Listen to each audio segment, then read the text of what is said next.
Это стало важным шагом в укреплении устойчивости и конкурентоспособности предприятий Таджикистана.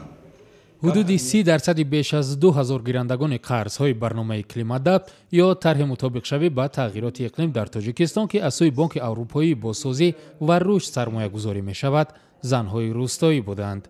این نکته امروز در مراسم نتیجه‌گیری از فعالیت یک ساله این برنامه در دوشنبه اعلام شد.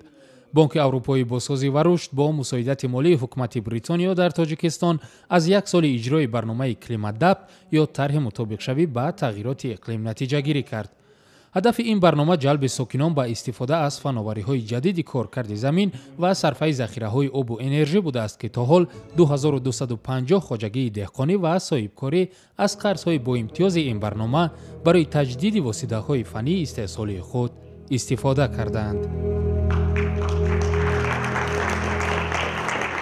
ما از بانک اسقاط 110,000 کردیت گرفتیم برای آبیاری قطره‌گین. ما در مدت همین سال آب قطره‌گین باغ 4 هکتار باغ تامین کردیم. افزایش باغ تماما دیگرگون شد. در آینده می‌خواهیم که با بانک اسقاط با همکاری کنیم و یک تخمینا در سال آینده همین خیلی پلان کردیم که 3 هکتار باغ نو بنیاد کنیم. انشالله باوری دارم که از باغ نوی که پیش کردگیمون فایدهش گرفته ایش محکم کردن میگیریم. با باغ نو بنیاد کردن میگیریم. ضمناً بانک اروپایی بازسازی و رشد برای اجرای این برنامه در تاجیکستان 6 میلیون دلار سرمایه اختصاص داده. بانک‌های کارشریکش با مشتریان آن را با پول سامانی و با فایز کمتر یعنی حدود 25% سالانه می‌دهند.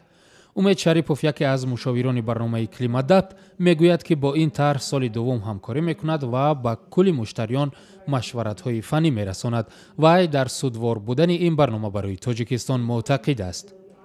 تجربه‌های پیشرفته جهانی باید در تاجیکستان وارد کرده شده، تکنولوژی‌های نو وارد کرده شده، استفاده برده شود و همین تکنولوژی‌ها ما را از برای درست استفاده بردن ریسورس‌های آبی به ما کمک می‌رساند.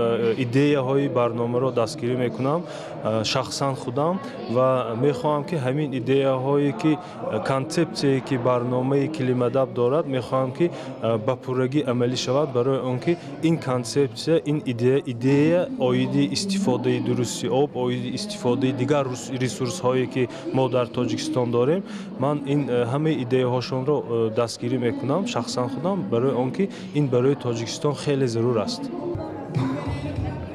این برنامه 3 هدف اصلی دارد. یکی از آنها جلوگیری از شوره زدن زمین و صرفه ذخیره‌های آبی و انرژی میباشد. گذشته از این برنامه نسبت بطری‌های خورشیدی در منزل و کارگاه‌های کشاورزان و صاحبکاران و بنیاد سردخانه‌ها با نیروی خورشیدی فعالیت داشته را هدف داشته است. امریدین علیموف، اسکندر فیروز، رادیو آزادی، دوشنبه.